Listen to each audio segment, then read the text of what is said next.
With great power comes great responsibility. My content existed because I tried my very hardest to be an absolute and utter realist, especially with uncomfortable truths.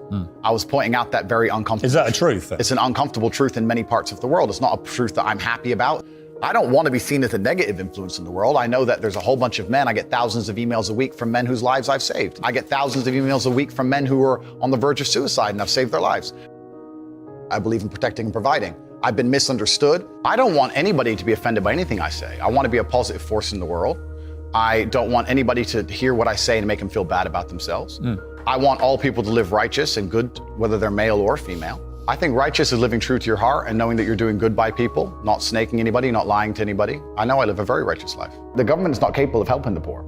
And this is why it's so important as a person, you take personal responsibility and understand you're living in a world where the matrix can be cracked. You can make a bunch of money, but you need to take responsibility and do it. I refuse to accept that there are people out there who cannot become happy, contented individuals. I refuse to accept we live in a world where God has created people who, no matter how hard they work and how good their life becomes, can't be happy. I don't accept that. I accept that the universe is a very giving place and that God loves all of us. And if you try your best and you work hard, you can become a better person. I'm telling the younger generation that if they don't get up and work hard and make sure that they're important, that the world's not going to give a shit about them. 99% of my content was aimed at men, telling them the truth, saying that as a man, you're born with no inherent value. You have to become important. You have to go through some pain or go through some suffering to make people care about you. Otherwise, you're not going to matter. As a dude, if you walk into the party and you've put no effort into your life, nobody gives a shit. Nobody cares about you. And every man out here knows. And one of the great things about the masculine journey and masculinity is that we've all lived a semi-similar story.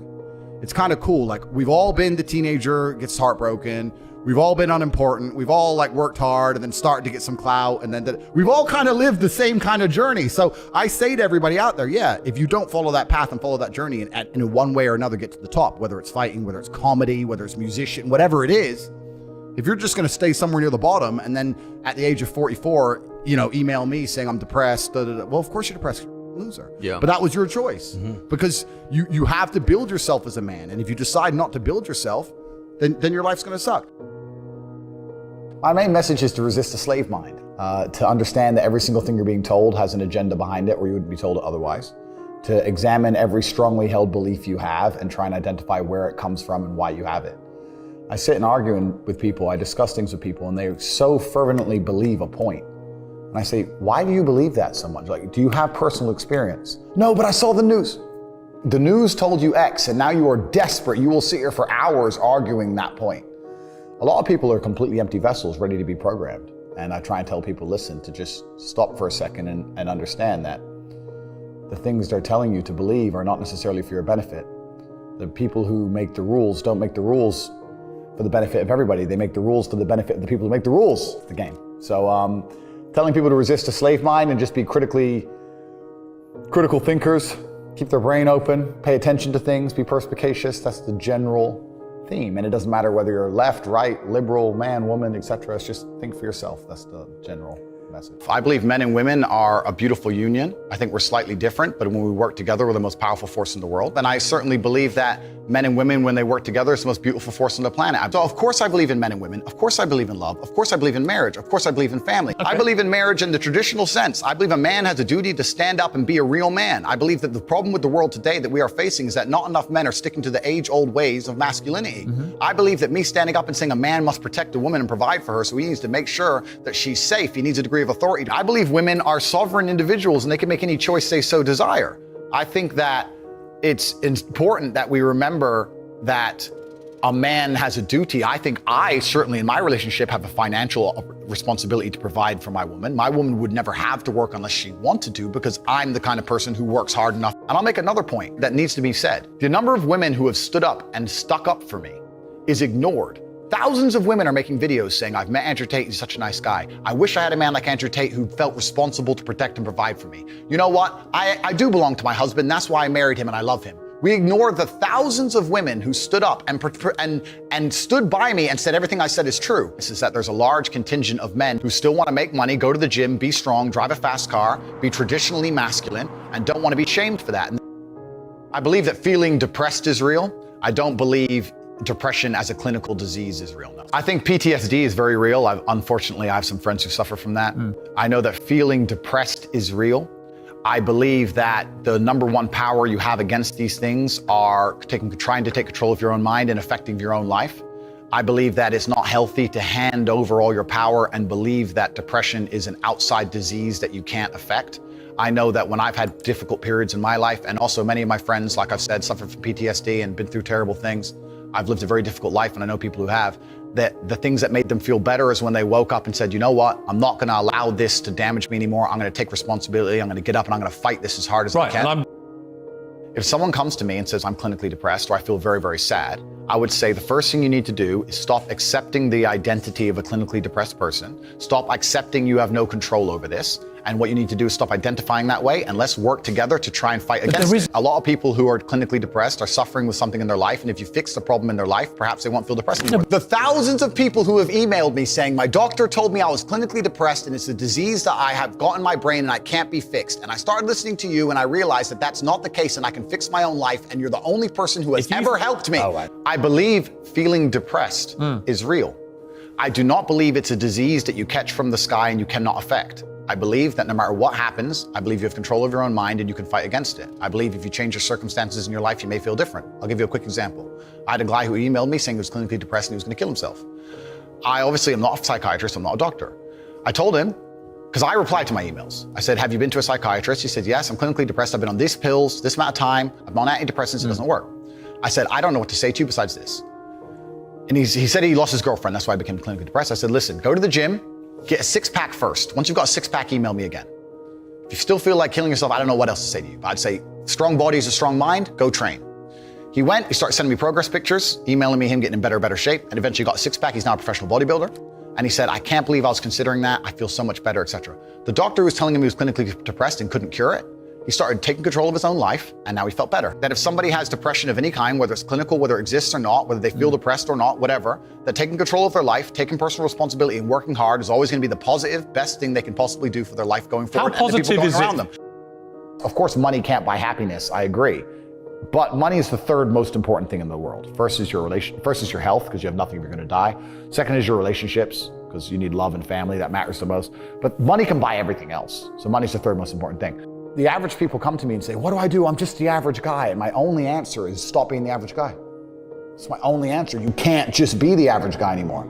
The idea from the 1950s that you can just be the normal, average, law-abiding, hard-working citizen and you'll have a good life is gone. Any man out here who goes, I'm just gonna work hard, do my bit, and obey the laws, and I'll have a good life. No, you won't. No, you will not. Just doing your job is never gonna make you rich, because you're just gonna be taxed into infinity and you're gonna stay broke. So just obeying laws and doing your job now has set you up to be a peon and a slave for eternity. You have to get yourself in a position where you're making enough money. You don't know what to talk about, then you don't understand money. So go learn how money works. Go learn how a bank works. Go sit on YouTube for free. You don't just pay 50 grand in 4 years like a university. Go sit on YouTube and understand money, banking, or the real estate market, any of it. Understand the last housing price crash, why it happened, understand mortgage rates and how that's affected by interest rates. Understand it, and then go sit with someone else who understands it and talk about it. People should, even if they haven't got a penny in the world, should be going to these meetings about real estate, about investing, that especially if it's cheap, they should go. Just meet other people who at least have money. Have conversations about money, talk about it. How are you gonna get what you don't talk about? And yes, the cycle of precipitation, right? So a cloud comes, it rains, it falls down to the ground, it goes under the ground, whatever, goes into a stream, it moves into the stream, goes to the ocean, evaporates again up into a cloud, floats somewhere else, falls down again. It's always moving. That's how money is. People think that money is in these large stagnant pools hidden in people's bank accounts. That's not really true. Money is constantly moving all the time. And if you can find a way to get in between it and stand in the right place at the right time, you're gonna get wet. I think that's the new modern way to view the world. It's an attention economy. It doesn't matter what you do. If you're getting attention, you'll make money from it. One habit that people need to adopt, and this is a habit I had for a very long time, and I've actually recently cleared it from my brain because I've reached a point where peace of mind is worth more than money. But every single time money is spent, you need to identify how your money was taken from you. And I say taken because money can't be made. Money is taken. Because the only people who can make money are the government. So if you're a government, you can make money. You can print it from thin air, or a bank. But if you're a person, you're not making money. You're convincing other people to give it to you. You're taking money from others. So every single time you spend money on anything, you need to identify how it was taken from you. When you go and buy a coffee, don't just go buy the coffee and sit down. Sit and say, why did I buy this coffee? Okay, I really wanted coffee. Yeah, but then why did I go into this store and not that store? Is it better advertising? Does it have less of a line? Do they have seating? How did they convince me to come in here? How much did this coffee cost? £6. What's the profit margin on that? Probably £5.50, £5.80 probably by the time. The cup probably costs more than the coffee. The coffee is just water. How did they convince me to spend £6 in this place? And when you sit there and analyze and you all start to learn little lessons about business, you'll learn about the importance of the signage. You'll learn about the importance of there being no queue. Yeah. So that if you ever run a business, I'm telling you, I say with my business, my people all the time, faster. All the time, quicker. Yeah. Like I have a couple businesses that are physical. I'm like, I don't want to see a line. I don't want it to see empty because it looks bad. So when there's lines, you work fast. When we're down to 1 or 2 people, you take your time, you talk to the customer. Right. You keep it so there's like always one person at the thing. Like manage the line. Like people don't think about this stuff. No one's gonna sit and wait in a long queue. Maybe some idiots will, but people like me won't. We got shit to do, right? My time's worth money. I'm not gonna stand and wait in a line. So you have to identify how your money is taken from you. If you start doing that with every single time you spend anything ever, you're gonna start to identify business opportunities, and you're gonna sit there and you're gonna have coffee and you're gonna go, you know what? They could have sold cake and they didn't. Could I outcompete this place? Let's imagine I had the money to start a coffee shop right next door. How would I outcompete them? Well, I'd have cake because they don't have cake. Also, most people in here are businessmen. And the guy serving some dude. No, we need a cute waitress. His ass is fired. We need a chick. Put a chick here, put some cake in. Financial Times, business people in. People don't even think about this stuff. They don't use their brain ever. They don't ever look around and realize how they're spending their money. They don't look around and look at which businesses are successful. They don't look around and pay attention to anything. They don't look at the world and all the things that are happening and how it can benefit them. None of it. They don't look at any of it. They're too busy following the circus. This is why it's clown world. I was walking to college with a couple of my friends and a Ferrari drove past. And I said, bro, you see that? And he goes, yeah, what about it? I said, doesn't that piss you off? I must be about 16. He goes, why? So this dude has 400 G's for a car, 400 grand. I'm walking 4 miles to college because my mom hasn't got any car. He has 400 grand. Do you think he works a job? Do you think he's behind a counter somewhere? He knows something about the world that I don't know. And they were like, well, he's rich. I'm like, yeah, I know. I didn't say he wasn't rich, dummy. I'm saying he knows something about the world I don't know. And I was intrigued and it angered me. I couldn't sleep for weeks. I was pissed off. Every time I saw somebody with genuine money, I understood that everything I was being told and taught and they were trying to make me believe just simply wasn't true. I was like, none of these people are getting these things by following the path that the system is trying to make me follow. And everybody intrinsically knows this.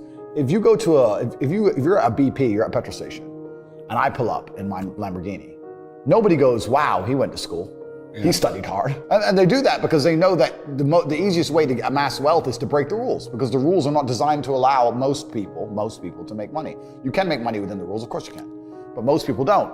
Most people who follow the path work, consume, die. That's it. So I always knew the same thing as you, and I knew there had to be another way. I knew that just working for money was a paradigm that wasn't true. And then you understand making your money work for you, and you understand delinking your time from money. Yeah. You start learning to understand these things, but eventually you build a system and you build an ecosystem like me. I have 60 or 70 people work for me all around the world, and things just happen and money just kind of appears as long as everything's well organized. I mean, in my experience, like imagine if I didn't have all this money and I had to go get a job again, I'd get a sales job because I've always been a salesman. And I think that's a very important life skill to have, to be good at sales and to deal with the stress and have a commission-only environment. But I don't know if they even teach sales in university. Yeah, it's all garbage. They don't teach anything important. They just teach anything. They teach things that are going to keep you inside the slave mind. And they want you to go to school and then go to college and then go to university and get in debt. And you have to be in debt so that now you have to work. And you're working and you're in debt, and then they want you to take on more debt if possible in the form of a mortgage, which a lot of people do, which we can talk about because I know you're the property guy. And then you're in debt now. And once you're in debt, you can't really quit your job, and it's very difficult for you to leave the country. And now they can hold things over you. That's the goal. It's all about control mechanisms, and the system is very well designed to make sure that people are conditioned to obey. It's very hard for the average person to say no to anything. Unless you have millions and millions and millions of dollars, it's very difficult to even have an opinion on subjects. That's the thing about being a man, and that's what I was saying to the kids. It's like, look, you need to get up, and it's gonna be very, very difficult. The world's getting harder and harder, especially for men. It's all clout, it's all status. There's no way you're gonna matter unless you get up and you work extremely hard. Should young men aspire to work very hard, have no criminal record, become multimillionaires, protect and provide for the women close to them, be sovereign so they can stand up and have their own points of view in face of cancellation, be able to not be mentally intimidated when they go on national TV and there's traps set up for them? Yeah, I believe that confident, strong men who stand up and protect and provide for women are a good thing for the world and a good force for the world. And I don't think that I put a magic spell on anybody. I think there's a whole bunch of men in the world who understands my value. And if men grow up to be like me, you're gonna have a whole bunch of people with no criminal record, dedicated athletes, who protect and provide for the people close to them,